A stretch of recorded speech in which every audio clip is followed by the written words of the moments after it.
오늘 우리에게 주시는 하나님의 말씀은 창세기 30장 37절부터 43절까지의 말씀입니다. 구약성경 창세기 30장 37절부터 43절 말씀, 저와 여러분이 한 절씩 교독하시겠습니다.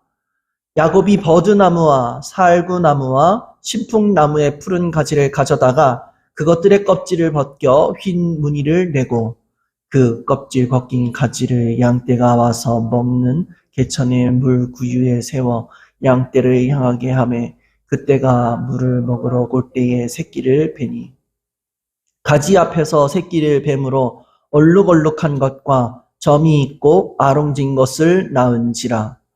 야곱이 새끼 양을 구분하고 그 얼룩 무늬와 검은빛이 있는 것을 라반의 양과 서로 마주보게 하며 자기 양을 따로 두어 라반의 양과 섞이지 않게 하며 튼튼한 양이 새끼를 뵐 때에는 야곱이 개천에다가 양떼의 눈앞에 그 가지를 두어 양이 그 가지 곁에서 새끼를 베게 하고 약한 양이면 그 가지를 두지 아니하니 그렇게 함으로 약한 것은 라반의 것이 되고 튼튼한 것은 야곱의 것이 된지라. 함께 읽습니다. 이에 그 사람이 매우 번창하여 양떼와 노비와 낙타와 나귀가 많았더라. 아멘. 두 가지의 양의 말씀을 드리겠습니다. 목사님께서 오늘 아침에 급히 편찮으셔가지고 부득이하게 저에게 말씀을 요청해 주셨습니다. 그래서 목사님께서 원고를 보내주신 원고 내용을 전하는 동시에 저의 묵상을 조금 나누는 방식으로 말씀을 전합니다. 그리고 저도 그렇게 몸 상태가 좋지 않습니다. 지금 목이 계속 잠겨 있는데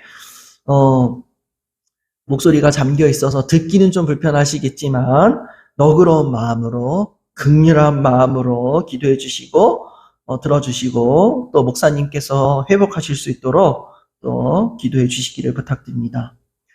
말씀 전하겠습니다. 우리는 계속해서 창세기의 말씀을 묵상하고 있습니다. 오늘은 야곱이 외삼촌 라반을 떠나서 고향을 떠나려고 결심하는 장면입니다. 20년 동안 살던 곳을 정리하고 떠나려니 가장 큰 골림돌이 생겼습니다. 그것은 재산 분할 문제와 20년 동안 노동을 했기 때문에 이 퇴직금에 준하는 재산 분할 문제입니다. 이 문제 앞에서 야곱은 어떻게 행동하였는지, 그 행동에 대해 우리들은 어떤 자세를 가져야 할지 살펴보기를 원합니다. 그리고 하나님께서는 우리의 생사화복을 어떻게 이끌어 가시는지 다시 한번 우리가 마음에 기억하는 시간이 되기를 원합니다. 먼저 27절의 말씀을 함께 읽습니다. 시작. 라반이 그에게 이르되 여호와께서 너로 말미암아 내게 복 주신 줄을 내가 깨달았노니 내가 나를 사랑스럽게 여기거든 그대로 있으라. 27절의 라반은 여호와께서 야곱으로 말미암아 자신에게 복 주신 것을 알았다라고 말하고 있습니다. 그런데 놀라운 것은 한글 성경에서는 빠진 문장이 하나 있다는 것입니다. 그것은 라반이 여호와께서 야곱을 통해 자신에게 복을 주신 것을 점을 쳐서 알게 되었다라는 말입니다. 즉 라반은 하나님을 신실하게 믿는 사람으로서 하나님이 야곱을 통해 자신에게 복을 주신 것을 깨달은 것이 아니라 점을 쳐서 깨달았다는 말입니다. 그런데 고대 사회에서는 종종 점을 쳐서 하나님의 뜻을 묻는 경우가 많았다는 것입니다. 그런데 성경에서는 분명히 이를 금하고 있습니다. 되게 엉뚱한 얘기겠지만 무당들도 하나님의 존재를 인정합니다. 그러나 그들은 하나님을 존경하지는 않습니다.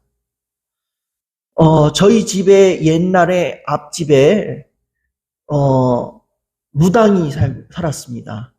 무당이 살았고, 그리고 결혼까지 했는데, 아마 그분 나이가 저희 어머니와 아마 동갑이었을 겁니다.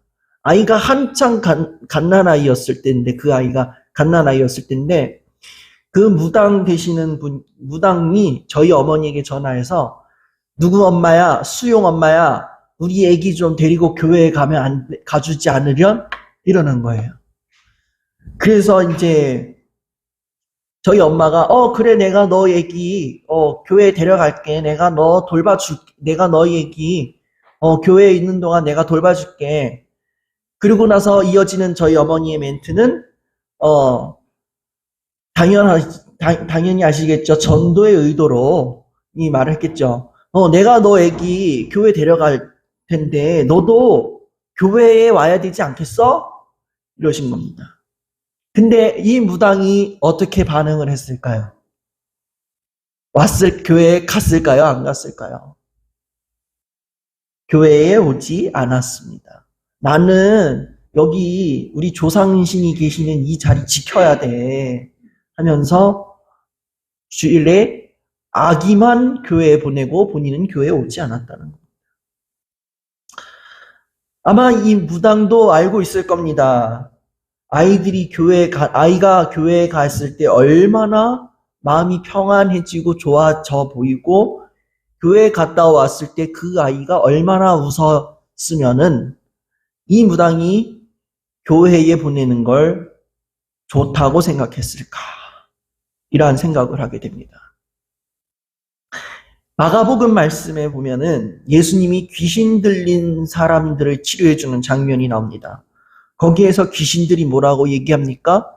예수님에 대한 존재나 권위를 무시하면서 너 뭔데 나한테 나를 이렇게 누르려고 해 그랬을까요? 전혀 그러지 않았습니다. 나사렛 다윗의 자손 예수여 나는 당신이 누군지 압니다 라고 말하지 않습니까? 사람들은 예수님을 하나님의 아들로 믿지 않았는데 아이러니하게도 귀신들은 믿었다는 것입니다. 그러나 귀신들은 알았을 뿐이지 예수님을 신뢰하지 않고 대적하려고 합니다. 이게 큰 차이인 것입니다. 라반과 야곱의 차이는 여기에 있습니다. 라반은 하나님을 존경하지 않았습니다. 그래서 27절 끝에 뭐라고 얘기합니까? 내가 나를 사랑스럽게 여기거든 그대로 있으라. 자신을 떠나지 말라는 겁니다. 이것이 왜 하나님을 존경하지 않는 것일까요? 창세기 31장 11절부터 13절 말씀 함께 읽겠습니다. 시작. 꿈에 하나님의 사자가 내게 말씀하시기를 야곱아 하기로 내가 대답하기를 여기 있나이다 하며 이르시되 내 눈을 들어 보라 양떼를 탄 순양은 다 얼룩무늬 있는 것, 점이 있는 것과 아롱진 것이니라. 라반이 내게 행한 모든 것을 내가 보았노라. 나는 베델의 하나님이라. 내가 거기서 기둥에 기름을 붓고 거기서 내게 서원하였으니 지금 일어나 이곳을 떠나서 내 출생지로 돌아가라 하셨느니라. 지금 야곱의 계획은 무엇입니까? 하나님의 명령을 따라 순종하고자 하는 것입니다. 그런데 라반은 무엇입니까? 야곱을 통해 하나님께서 자신에게 복을, 다시 말해서 자신의 재산이 늘어난 것에 대해서만 모든 관심을 갖고 있었다는 것입니다. 라반은 욕심을 따라 하나님의 뜻에 반하는 결정을 하고 있는 것입니다. 하나님이 존재하고 야곱과 함께 하심을 믿지만 하나님을 존경하지 않는 것입니다. 그렇다면 그 결과는 어떻게 될까요? 라반이 야곱에게 계속 머무르기를 원하니까 이제 이 야곱이 흥정을 하기 시작합니다. 야곱의 말인 즉슨 나도 이제 가장이 되었고 자녀들도 많아졌는데 언제까지 내가 월급쟁이로 살 수는 없지 않느냐. 외삼촌이 아시는 것처럼 내가 외삼촌 집에 처음 왔을 때에 외삼촌은 부자가 아니었습니다. 하지만 지금은 이제 부자가 되셨으니 저도 이제 창업할 수 있게 도와주십시오라는 말인과 같습니다. 월급쟁이가 아니라 독립할 수 있도록 해달라는 요청이었습니다.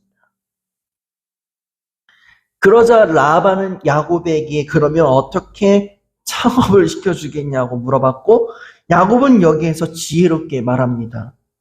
외삼촌의 양떼 중에서 아롱진 것, 점 있는 것, 검은 것을 달라고 말합니다.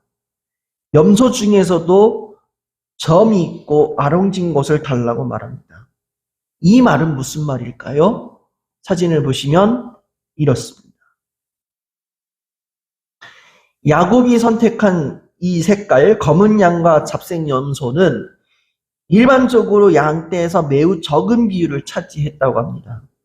야곱은 당시 계약에 따라서 양치기가 새로 태어나는 새끼의 10%에서 20%까지의 양치기의 몫으로 지정되기도 했다는 점에서 평소보다 훨씬 적은 몫에 만족한 것으로 보입니다.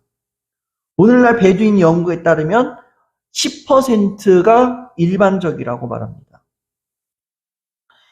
양모나 유제품과 같은 부산물은 여기에 언급되어 있지는 않지만 그중 일부도 종종 목자의 보상에 포함되어 있다고 합니다.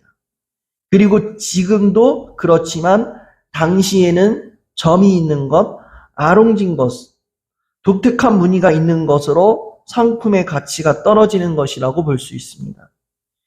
정리하자면 야곱은 목동이 받을 수 있는 10% 중에서도 더 확률이 떨어지는 점 있고 아롱진 것을 달라고 말했던 것입니다.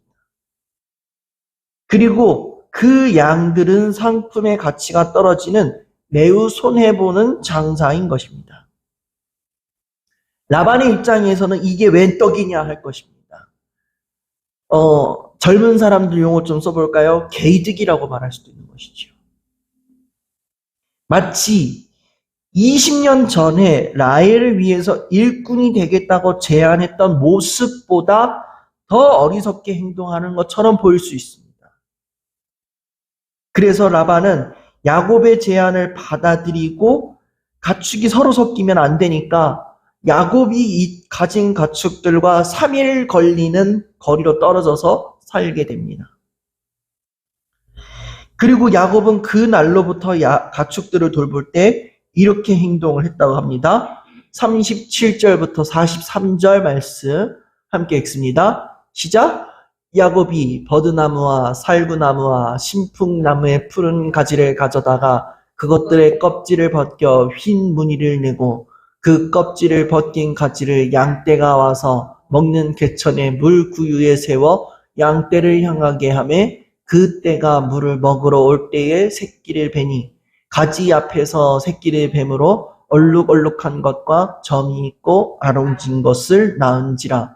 야곱이 새끼 양을 구분하고 그 얼룩무늬와 검은빛 있는 것을 라반의 양과 서로 마주보게 하며 자기 양을 따로 두어 라반의 양과 섞이지 않게 하며 튼튼한 양이 새끼 뵐 때에는 야곱이 개천에다가 양떼의 눈앞에 그 가지를 두어 양이 그 가지 곁에서 새끼를 베게 하고 약한 양이면 그 가지를 두지 아니하니 그렇게 함으로 약한 것은 라반의 것이 되고 튼튼한 것은 야곱의 것이 된지라. 이에 그 사람이 매우 번창하여 양떼와 노비와 낙타와 나귀가 많았더라.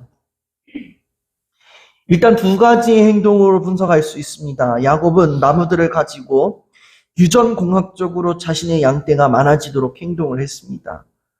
그 과정에서 건강한 양떼와 부실한 양떼를 구분지어 건강한 양떼가 자신의 양떼가 되도록 행동합니다. 이것이 정말 과학적인지는 모르겠습니다. 다만 옛날에 그렇게 했다는 기록들이 있다고 합니다. 라반의 배신에 대한 야곱의 해결책에는 과학적 번식과 민속 전통의 요소가 포함되어 있다고 합니다. 분명히 목자들은 그리고 야곱도 마찬가지로 양들의 발정 주기를 알고 있었을 것이고 건강한 동물을 사육하면 활기찬 양을 낳는다는 사실을 관찰을 통해 알 수 있었을 것입니다. 보통 여름에 잉태하고 겨울에 낳는 양들이 건강하다고 합니다. 약한 양들은 수정이 늦어져서 가을에 잉태하고 봄에 새끼를 낳는다고 합니다. 야곱의 행동이 과학적이지는 않지만 시각적인 효과가 동물의 행동이나 생리적 반응에 미치는 영향에 대해서 고찰할 때 환경 요소적으로 몇 가지 중요한 사항들을 고려할 수 있다는 것입니다. 그러나 37절에서 언급된 야곱의 방법과 같이 시각적 자극이 직접적으로 유전적 특성에 영향을 미치는 것은 아닙니다. 그런데도 시각적 자극이 동물의 행동이나 일부 생리적 반응에 영향을 줄 수 있는 방법들이 몇 가지 있다고 합니다. 첫 번째로는 행동의 변화라고 합니다. 예를 들어서 색깔이나 패턴을 통해서 파트너를 선택하는 종에서는 특정한 시각적 자극이 더 매력적으로 작용할 수 있다고 말합니다. 두 번째로는 스트레스 반응 감소입니다. 예를 들어서 축산업에서 동물의 환경을 조성할 때 시각적 자극을 고려하여서 동물의 복지를 개선하기 위한 노력이 있습니다. 그래서 시중에 판매되는 달걀들 중에서 보면은 복지 유정란이라고 쓰여 있는 달걀들을 볼 수 있습니다.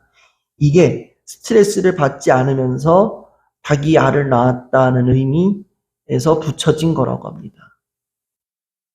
그리고 세 번째로는 사료 섭취를 늘리는 것입니다. 어떠한 빛의 색깔이 동물의 식욕을 자극하여서 더 많이 먹게 만들 수 있도록 한다는 것입니다. 네 번째로는 생리적인 반응입니다. 예를 들어서 빛의 강도나 색상이 동물의 생식 주기나 호르몬 수치에 영향을 주게끔 하는 것입니다. 이처럼 시각적 자극이 동물의 행동이나 생리적 반응에 대한 다양한 영향을 줄 수 있지만 이것이 유전적 특성을 바꾸는 것은 아닙니다. 다만 생리적으로 반응을 주는 것은 어느 정도 일리가 있다고 볼 수 있습니다.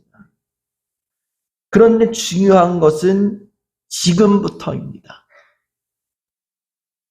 야곱이 이렇게 포플러 나무, 아몬드 나무, 플라타너스 나무를 사용했다고 정말 야곱의 양떼가 많아졌을까라는 것입니다. 당사자 야곱은 어떻게 생각할까요? 그의 행동을 좀 한번 보도록 하겠습니다. 야곱의 양떼와 노비와 낙타와 나귀가 많아졌습니다. 이를 본 라반의 아들들이 야곱에게 따지러 왔습니다. 자신들의 상속받을 재산이 줄어드니까 불안해진 것입니다. 창세기 31장 2절부터 13절 말씀 함께 읽어보겠습니다. 시작. 야곱이 라반의 안색을 본즉 자기에게 대하여 전과 같지 아니하더라. 여호와께서 야곱에게 이르시되 우상의 땅 내 족속에게로 돌아가라. 내가 너와 함께 있으리라 하신지라. 야곱이 사람을 보내어 라헬과 레아를 자기 양떼가 있는 들로 불러다가 그들에게 이르되 내가 그대들의 아버지의 안색을 본즉 내게 대하여 전과 같지 아니하도다. 그러할지라도 내 아버지의 하나님은 나와 함께 계셨느니라. 그대들도 알거니와 내가 힘을 다하여 그대들의 아버지를 섬겼거늘 그대들의 아버지가 나를 속여 품삯을 10번이나 변경하였느니라. 그러나 하나님이 그를 막으사 나를 해치지 못하게 하셨으며 그가 이르기를 점 있는 것이 내 삭시되리라 하면 그 온 양떼가 낳은 것이 점 있는 것이요 또 얼룩무늬 있는 것이 내 삭시되리라 하면 온 양떼가 낳은 것이 얼룩무늬 있는 것이니 하나님이 이같이 그대들의 아버지의 가축을 빼앗아 내게 주셨느니라. 그 양떼가 새끼 뵐 때에 내가 꿈에 눈을 들어보니 양떼를 탄 순양은 다 얼룩무늬 있는 것과 점 있는 것과 아롱진 것이었더라. 꿈에 하나님의 사자가 내게 말씀하시기를 야곱아 하기로 내가 대답하기를 여기 있나이다 하매 이르시되 내 눈을 들어 보라 양떼를 탄 순양은 다 얼룩무늬 있는 것, 점 있는 것과 아롱진 것이니라. 라반이 내게 행한 모든 것을 내가 보았노라. 나는 베델의 하나님이라. 내가 거기서 기둥에 기름을 붓고 거기서 내게 서원하였으니 지금 일어나 이곳을 떠나서 내 출생지로 돌아가라 하셨느니라. 2절 말씀에서 라반의 안색이 전과 같지 않다는 표현이 있습니다. 라반도 자신이 야곱에게 속았다는 것을 감지한 것입니다. 그러자 지금 이 라반의 자식들이 야곱에게 따지러 왔을 때에 야곱은 자신의 재산이 늘어난 것이 자신의 외삼촌 라반을 속여 나무를 시각적으로 사용해서 자신의 능력으로 라반을 이겼다고 말하지 않고 있습니다. 오히려 그는 외삼촌에게 20년 동안 10번이나 속았다고 말하고 있습니다. 결국 자신이 이렇게 부자가 된 것은 하나님이 자신과 함께 하셨기 때문이라고 말하고 있습니다. 그리고 하나님께서는 야곱이 라반에게 당한 피해를 모두 지켜보고 계셨다고 말씀해 주시고 있습니다. 이 장면이 누구의 모습과 비슷할까요? 바로 야곱의 아버지 이삭의 삶과 같습니다.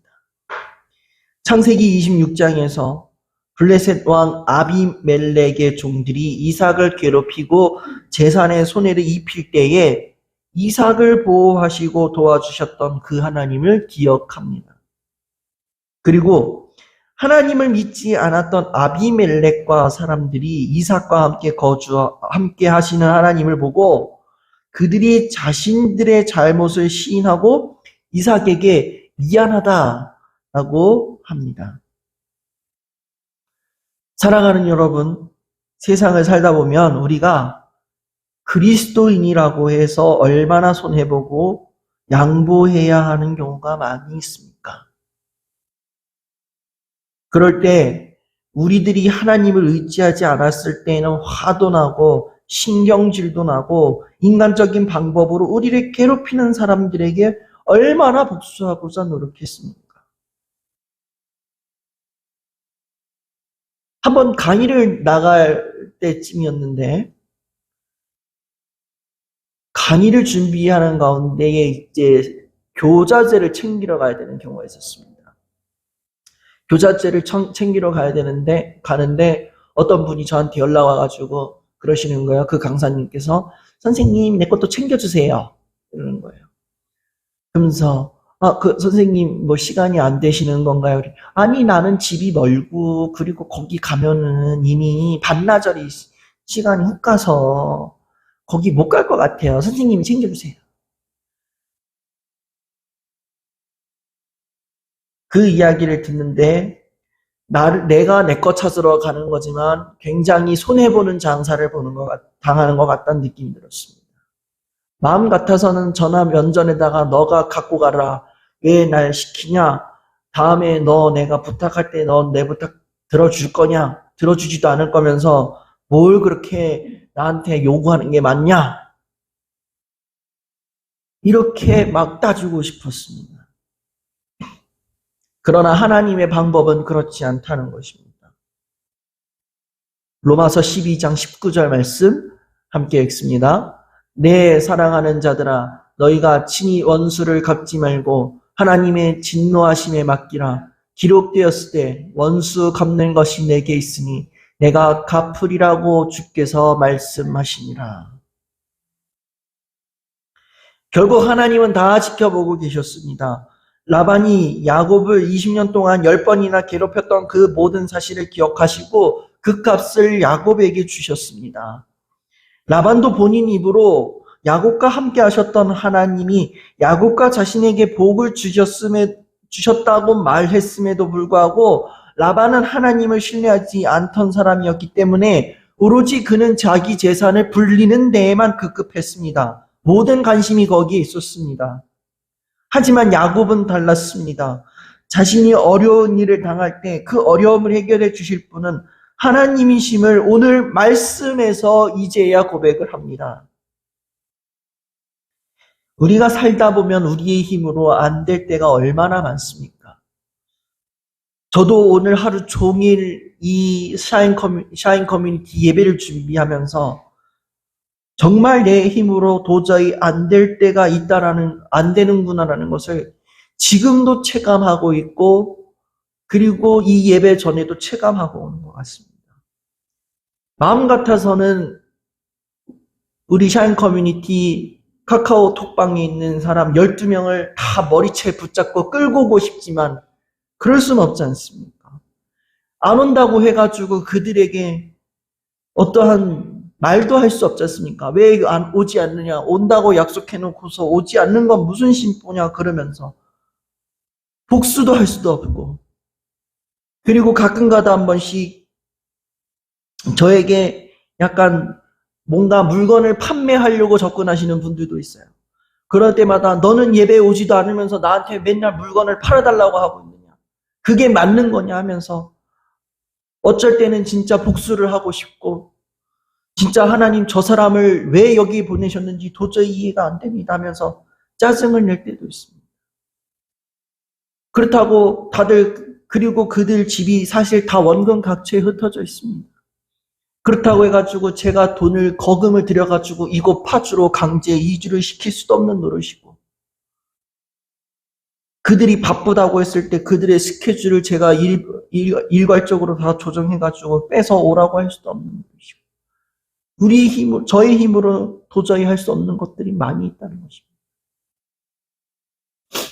그냥 이 샤인 커뮤니티 이 예배 현장에 올 때 그저 할 수 있는 거라고는 하나님한테 기도하는 방법밖에 없습니다. 우리 힘으로 안 될 때에 우리들이 의지할 수밖에 없는 건 무엇입니까? 세상의 돈과 명예, 그리고 내가 우선하는 것들, 내가 좋아하는 것들이 아닙니다. 오직 한 분, 하나님뿐임을 우리가 잊지 말아야 합니다.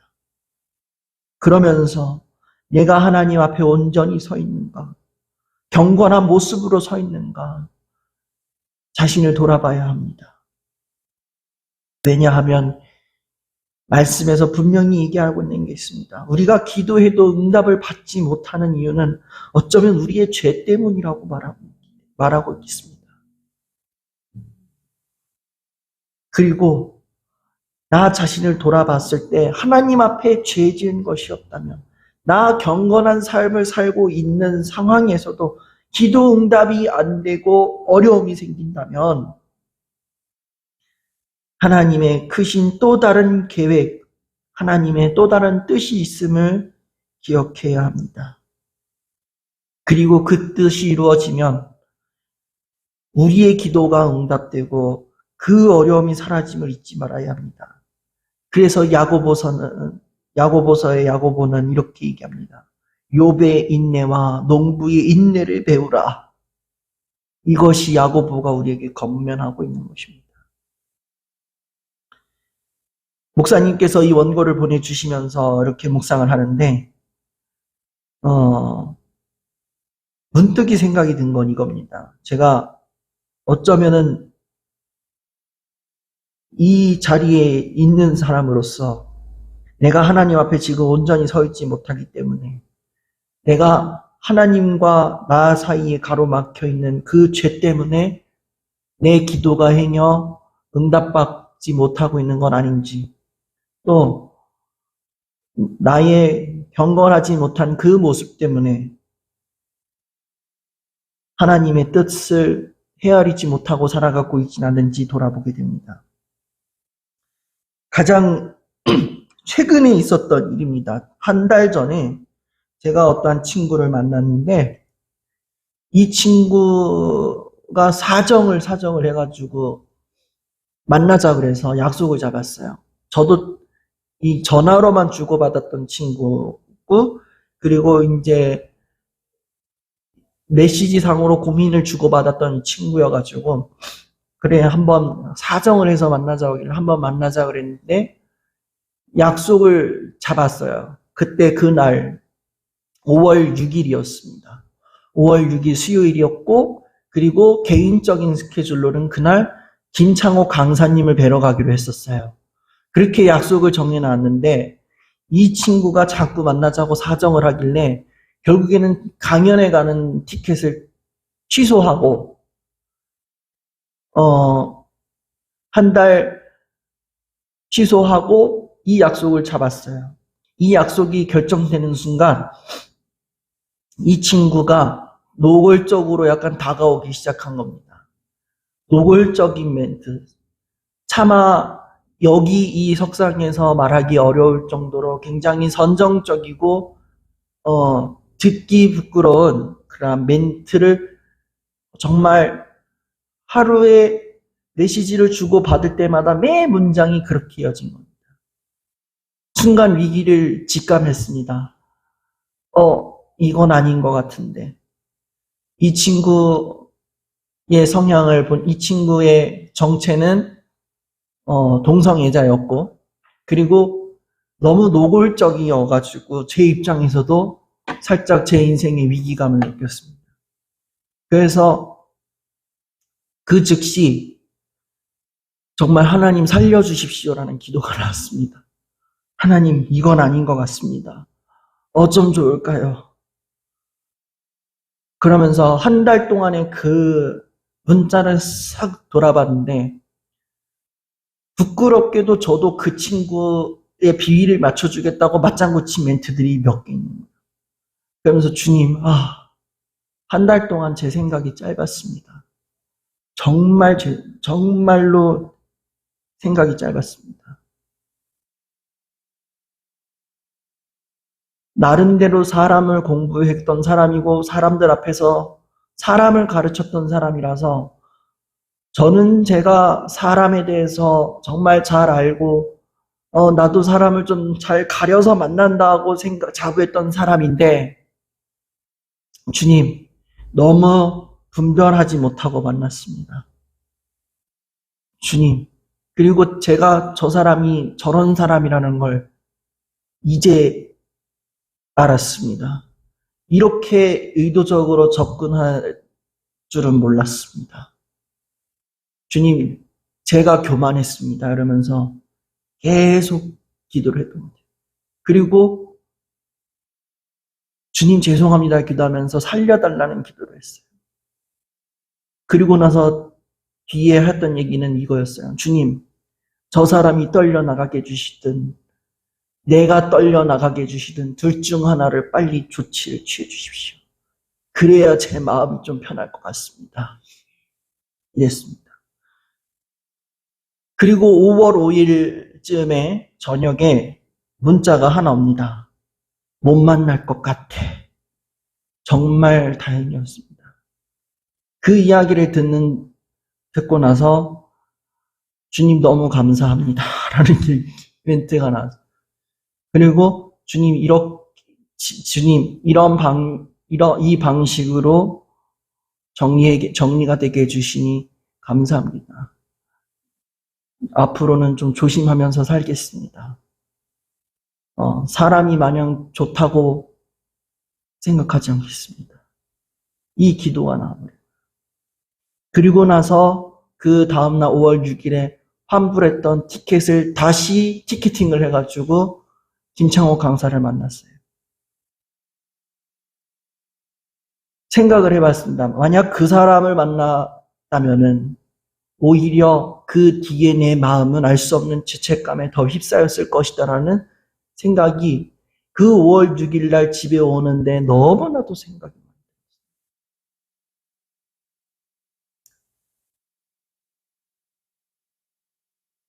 그렇기 때문에 여러분, 하나님 앞에 우리가 온전히 서 있길 원합니다.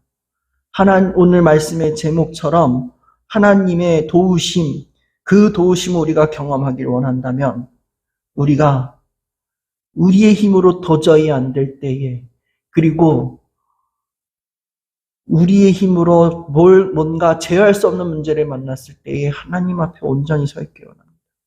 그리고 하나님 앞에 온전히 서 있어서 내 모습을 돌아보고 만약에 내 문제가 하나님과 나 사이의 문제가 죄의 때문이라면은 하나님 앞에 기도하며 회개의 자리를 나아갈 수 있기를 원합니다. 그럴 때에 하나님께서는 우리의 기도를 들어주시고 반드시 우리의 상황을 역전시켜 주실 것을 믿습니다. 말씀을 정리합니다. 사랑하는 여러분, 야곱은 20년 동안 외삼촌 라반에게 10번이나 힘든 상황을 겪었습니다. 그러나 하나님을 의지한 결과 하나님은 그 모든 것을 역전시키셨습니다. 이것을 다시 한번 기억하셔서 나의 힘이 되신 여호와 그 하나님만을 의지하며 오늘 이 하루를 앞으로의 삶을 살아갈 수 있는 저와 여러분이 되시기를 주님의 이름으로 간절히 소원합니다.